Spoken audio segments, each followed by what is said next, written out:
Hey everyone, welcome back to my channel. I am here with the first of the curriculum reviews for the end of our 2023 school year. This is all about preschool, how it went for us this year, the curriculum we used, and whether I recommend it, because we're done with it now, pretty much. And I thought it would be helpful to share my thoughts with you guys. So if you're interested, keep watching.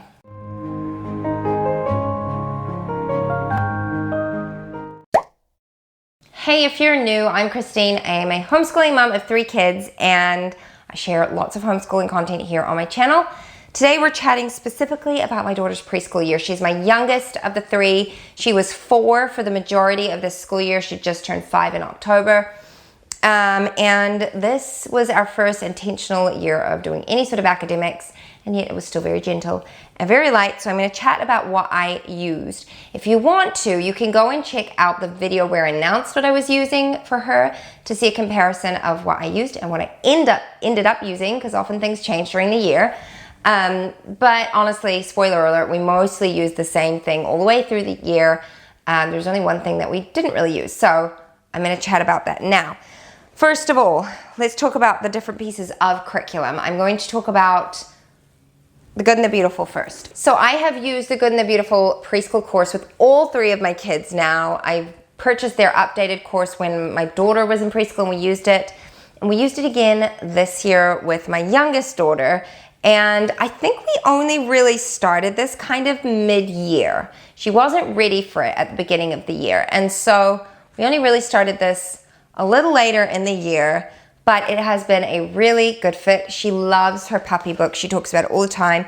We're nearly finished with it. We're up to lesson 85 and there are 90 lessons. So very, very close to finishing.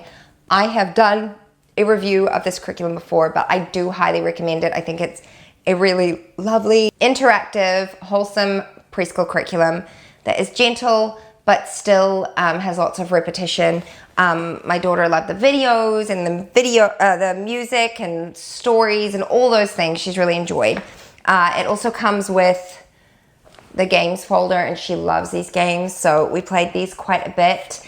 And yeah, we used it how it worked for us. We didn't do every little thing in it, but for the most part, really enjoyed this curriculum, and it went very well, and she's sort of like cruising through it now. The other thing that we used toward the end of the year was Leapfrog Letter Factory, and I tell you, that is what helped her master her letters and her letter sounds. It's been really, really, really good. So if you have a struggling preschooler or even a child who's a little bit older who is just not retaining their letter sounds, first of all, don't stress about it, because it's very normal and it will come with time. But if it's just not an enjoyable thing for you and your child and you need a break, check out Leapfrog Letter Factory, because it really does work in my experience. So she did that toward the end of the year, and then like everything was super easy for her after that, because a lot of the work she was doing was just like she knew, because she knew the letter sounds. So that was really great. But let's move on to Core T from Sonlight, because I invested a lot of money into this, and I want to chat to you guys about how it went. And I will tell you, we loved it. We really, really enjoyed this curriculum this year. My daughter had lots of fun with it. I found it so great. I wanted a year of like real connection with my daughter, of slow moments, of cuddles on the couch, and lots of literature. And that's exactly what this provided. So there's a literature portion of it, which is, it's heavily literature based. That is what the learning comes from. But there's also like Montessori style learning as far as teaching their letter sounds and numbers and shapes and stuff like that. And we spent the first half of the year using that. So I've got a few of the things here. Like it had like number cards. We had these tactile alphabet cards. There were shape cutouts, things like that. She had a little salt tray. This was for writing her shapes and stuff on. She had a little salt tray. And we used that for the first half of the year, and it went really, really well. And then she was just ready for more. She wanted workbook, and so that's why we moved to the Good and the Beautiful. We brought that in. And we haven't done so much of this, but she does pick it up and play with it every now and again. So that was really great. We didn't use the worksheets that came with Sonlight an awful lot. Yeah, she didn't love them. I didn't love them as much. And so I just didn't stress, because she was using the Good and the Beautiful. The one thing that we did not use that I mentioned in our curriculum video at the beginning of the year was the Good The Beautiful like little handwriting book. She just never ended up doing it. I think she might have colored it and stuff like that, but I just really wasn't fussed because she's going to do formal handwriting from now on till, you know, whenever. And so I just was not in a hurry for that. So we didn't really end up using that, but we did love Sonlight. And I thought I would go through the books that we read this year and just sort of like give you a synopsis of how we found each of them, because there's a lot of books. So I have a big pile. I have books all around me because I'm just reviewing all our curriculum. But this is the first one, Mother Goose. And this took us the whole year to get through. You just read poems, like a page or two every day. And oh goodness, we both loved this. She really, really loved this. This was lots of fun. I mean, the whole theme of the core is like fairy tales and, you know, legends and myths and all that kind of stuff. It was just lots of fun. Okay, now these books are in no particular order, so I'm just picking up that we actually just read this last week. It's The Bee Tree. This was a fun story. We both really enjoyed this one, and yeah, it was really sweet. It was just one you read like one day and it was done. Then you have the Bible, and this was sweet. It was nice. She wasn't enthralled with it all the time, but they were short enough stories that they captured her attention enough. And I'm not worried because we're going to be reading over and over and over again. She'll get things. And she did.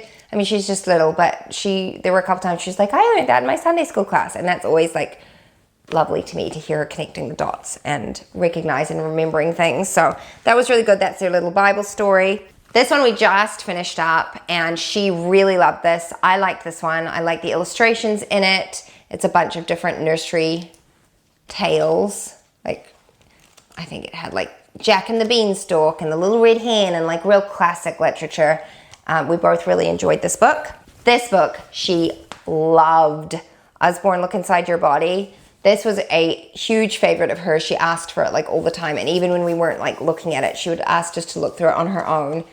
So much in here. She just loved all the little bits and pieces and going through that. So that was kind of like the science portion of the curriculum.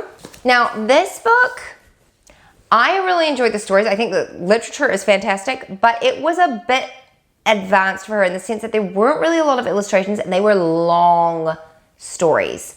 So she did not engage in these ones hugely because the stories were just super long. I still really loved the book. But just a heads up, if you have a kid who perhaps doesn't want to sit still for very long, you will want to set up an activity for them to do while you're reading this, or break it down like over several more days because there are longer stories in here. This book, my favorite of the whole year. George and Martha, I loved this. I don't know how I've never read these, but I love these stories. They were so funny and cute and sweet, and yeah, like totally my favorite. And Charlie, my daughter, loved them as well. We really enjoyed reading this book. This book was just okay. It's not one that like stands out to me, but yeah, it was okay. We enjoyed it. It was a fun book. I think it was only like a day read. It wasn't a long one. The next one I have here is Noah's Ark. And this one again was just okay. Like, I have seen other versions of Noah's Ark that I prefer more. And it wasn't like biblically accurate in the sense of what the ark looked like and that kind of thing. So yeah, it was just okay. I don't think there's any, oh, there is some, yeah, it's mostly just illustrations in here. So you just talk through the story and your child can sort of look at it with you. So it was just an okay book. Now the next book, this one, Nana Upstairs and Nana Downstairs. I had seen warnings of people crying over this book, and I totally get it. It was really, really lovely. My daughter enjoyed it. It was very sweet seeing the generations, and yeah, I enjoyed this one with her. We had Go Dog Go, which she definitely enjoyed. That was lots of fun. It's a classic.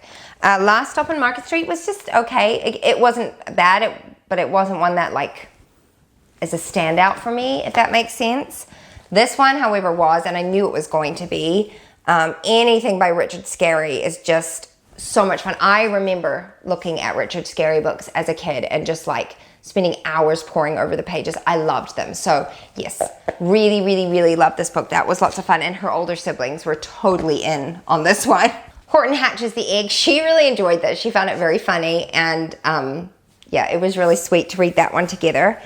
This one I loved. She wasn't such a fan. Ian and the Giant Leafy Obstacle. It's a missionary story of a missionary over in Thailand. I loved it because my mom's best friend is a missionary in Thailand, and it was fun to read about that. I don't know why she didn't engage with it that much. She just wasn't that interested. This one she really did enjoy. Anything with fairy tales, she really enjoyed. So I liked this one too. This was fun. Our Animal Friends, we both really enjoyed this one. So sweet. And then Mike Mulligan and More. I enjoyed this. She kind of enjoyed it. She wasn't super into it though, I will admit. But I thought it was a sweet book. And then the last one I have here is HarperCollins Treasury of Picture Book Classics. And a lot of these we had read before, when some of them were crossovers from 5 in a row or before 5 in a row. And so it wasn't completely unfamiliar to us. But yeah, we enjoyed this one. It was fun to read together. And I think that's it. So we're officially finished Sonlight. We're very close to finishing the Good and the Beautiful Preschool, and then that will wrap up her preschool year, and we're moving into kindergarten next year, and I'm really excited about the curriculum I've got picked out for her for next year.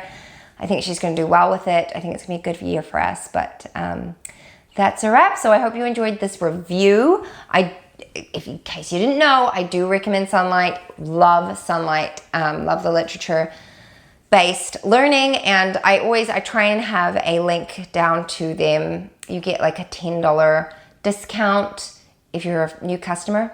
I'll keep that down in the description below, so if you want to check that out, you can. But other than that, leave me any questions you have down below, and I'll see you in my next video. Bye-bye. What if the world had more of your smile? What if the wind could spread your love? What if your sweetness could reach everyone? There'd be no wars,